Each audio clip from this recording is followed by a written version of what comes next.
entendiez ça comme les feux d'amour. Voilà.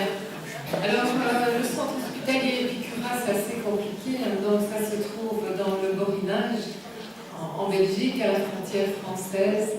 Et donc, il y a 2 hôpitaux dans le Borinage et un hôpital qui est en Picardie belge, donc du côté de la région de Hatt. Donc, c'est assez compliqué. Mais c'est surtout en tant que président de la CIBEL aussi que je parle. Voilà. Donc, je reviens sur mon fameux décret, donc le décret paysage qui a été à l'initiative du ministre de l'Enseignement supérieur de la Fédération Wallonie-Bruxelles, donc Jean-Claude Marcoux, puisque vous savez qu'en Belgique, il y a Bruxelles, il y a la Wallonie, il y a la Flandre et il y a la partie germanophone. Alors, que vise ce décret paysage? Il vise à harmoniser les procédures entre les différentes formes d'enseignement supérieur. Je me rends compte qu'on n'est pas tellement loin dans les différents pays. Hein. Tout le monde cherche un petit peu à uniformiser son enseignement.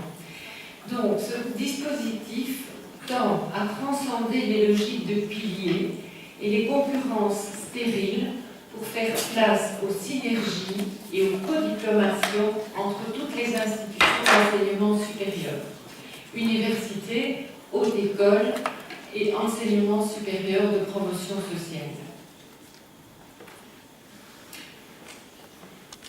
Alors, au niveau politique, aussi en sa réunion du 12 mars 2013, le Conseil national de l'art infirmier, qui lui regroupe évidemment les néerlandophones, les francophones et les germanophones, propose de modifier la liste des titres et qualifications en y incluant le clinicien, le spécialiste clinique et le praticien, et ces 2 derniers seraient à un niveau de master en sciences infirmières. En parallèle, donc le CTAI, qui lui est le Conseil technique de l'art infirmier, pas de l'acte infirmier, de l'art infirmier, travaille sur la reconnaissance légale et l'élargissement de la consultation et de la prescription infirmière. Les 2 conseils nationaux ont été mis entre parenthèses, interrompus, parce que, voilà, nouvelle législation. Le CNAI est devenu le CFAI, donc le Conseil fédéral de l'art infirmier, mais tout ça, évidemment, nécessite de nouvelles nominations et de nouvelles parutions aux moniteurs. Le KCE, lui, qui est le Centre fédéral d'expertise des soins de santé, a plaidé pour une différenciation de fonctions avec reconnaissance des infirmières en pratique avancée. Alors, quelles sont les visions politiques et les visions des associations professionnelles? Alors là, tout le monde n'est pas sur la même longueur d'onde. En tout cas, on s'entend sur le fait qu'il y a 12 ans d'années de base, après un bachelier de 3 ans, les associations professionnelles et une partie du monde politique souhaiteraient qu'il y ait un premier cycle, donc un Master 1, et là se feraient les spécialités, qui se fera peut-être aussi déjà en codiplomation. Mais les hautes écoles ne sont pas pour cela et voudraient qu'on continue les spécialisations comme elles se font actuellement, donc après les 3 années de bachelier, 1 année de spécialisation. Ensuite, on passerait à un master, 120 crédits, donc un niveau 7 en codiplomation, haute école et université. Nous travaillons actuellement sur l'infirmière spécialiste clinique, les contenus de formation de l'infirmière spécialiste clinique, qui devrait aboutir pour une première cohorte en 2015, et donc 2 ans, donc probablement des premières codiplômées en 2017. Nous n'avons pas encore commencé à travailler sur l'infirmière praticienne, mais pour ma part, je pense qu'on ne pourrait pas dissocier les deux, parce qu'à l'instar de ce qui se passe sur le terrain en France, En Belgique, ça se passe aussi. Nous avons nos infirmières référentes en diabéto. Eh bien, elles ajustent des traitements d'insuline alors qu'elles n'en ont pas la permission, on va dire, au niveau législatif. Nous avons pas mal d'infirmières en urgence qui font du tri, mais elles sont bloquées parce que lorsqu'elles voient une entorse, elles ne peuvent pas faire un rond de radio pour envoyer le patient en radiologie et ainsi de suite. Donc on est encore fort bloqué. Donc je pense qu'il serait très intéressant parce qu'il y a des tas d'initiatives sur le terrain et là on est vraiment alors en dehors des clous au niveau législatif. Donc il serait très intéressant de travailler en parallèle sur les deux et alors de s'associer dans ce cadre-là avec l'université de médecine, donc la faculté de médecine. Et puis alors, un doctorat qui serait proposé, lui, en 3 ans. Voilà. Donc au niveau de l'enseignement, il y a la préparation de ce master en sciences infirmières par l'université, là ou les hautes écoles, mais ça se passe par région territoriale ou par réseau. Un travail qui est prioritairement sur un programme d'enseignement pour l'infirmière spécialiste clinique, bien que je viens de vous faire mes remarques. Le réseau de l'Université catholique de Louvain associe les représentants du terrain hospitalier et extra-hospitalier, ainsi qu'une association professionnelle et la faculté de médecine. Vu le nombre encore restreint d'infirmières spécialistes cliniques, je me pose personnellement plusieurs questions. Voilà, la majorité des enseignants qui vont pouvoir donner cours au niveau 7, eh bien, ont-ils le niveau pour pouvoir donner cours dans ce master? Et puis, pour ma part, je me demande s'il ne faut quand même pas une certaine expérience avant de pouvoir entamer ce type de master. Je parle d'expérience professionnelle. Quand on se réfère aux différents niveaux de BNR, l'experte, elle est au niveau 5. Voilà, donc ça, ce sont des questions que je me pose, qui ont déjà été posées hier par Madame Amri, puis peut-être qu'on pourrait en rediscuter parce que je pense que c'est important. Alors, au niveau de la législation, en Belgique, on entend par exercice de l'art infirmier l'accomplissement des activités suivantes. Donc, observer, identifier et établir les états de santé sur les plans psychiques, physiques et sociaux. Définir les critères en matière de soins.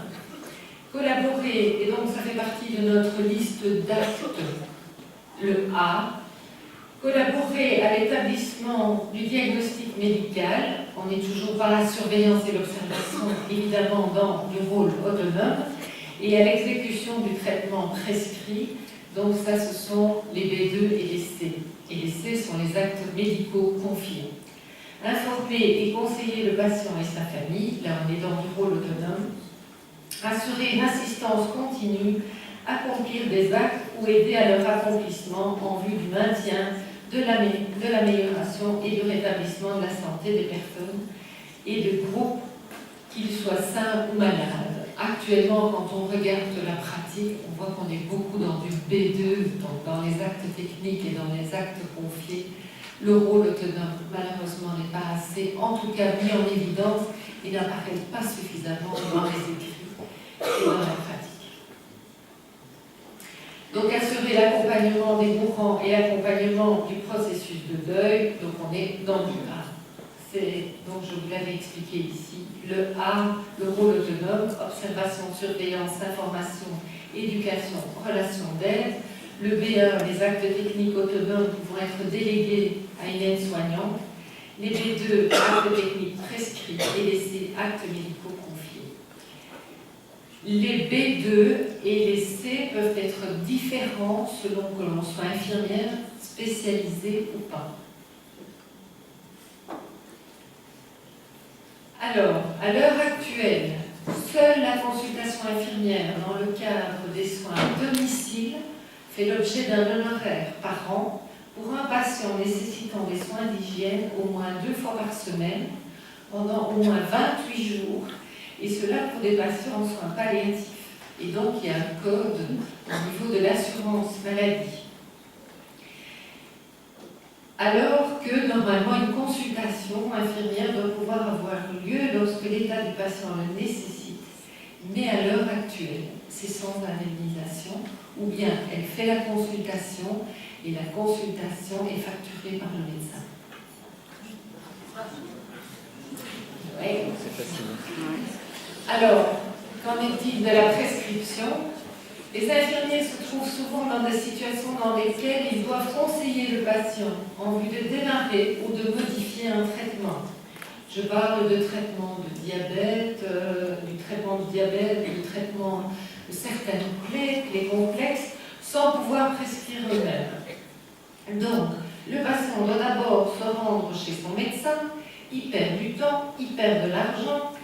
Il y a un retard pour le traitement, les soins et le processus de rétablissement du patient. Donc, en termes de résultats patients, je pense que ce n'est pas optimal. Donc, mais l'infirmière peut prescrire, entre guillemets, parce que le mot prescrire n'est pas accepté au niveau médical. Donc, on doit, voilà, en Belgique, on dit passer par Anvers pour aller à Marseille. Trouver des solutions pour que surtout on ne dise pas le mot prescrire.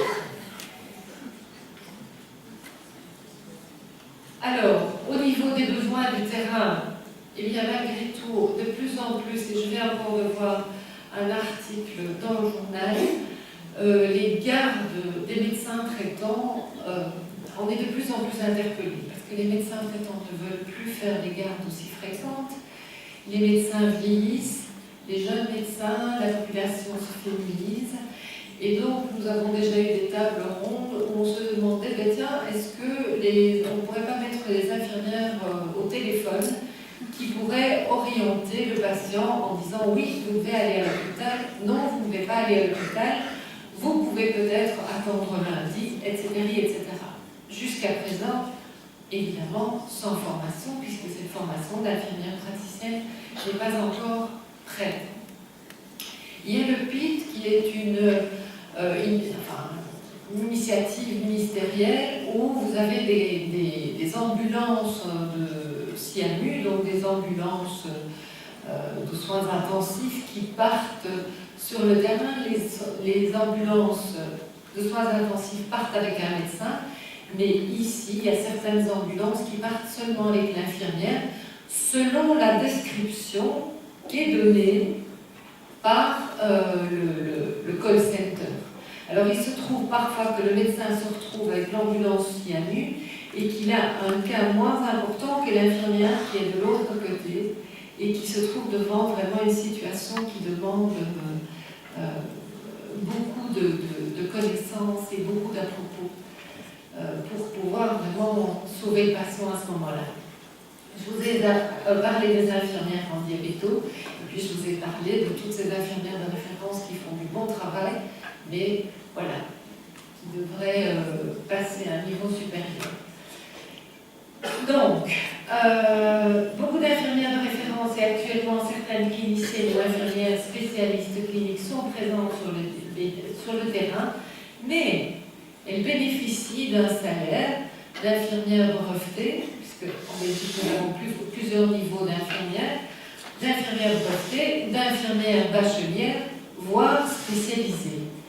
Mais qu'en sera-t-il quand il faudra rémunérer les infirmières en tant qu'infirmières et un Master 1 ou un Master 2? Au niveau politique et au niveau des employeurs, ce sera quand même encore plusieurs portes à pousser.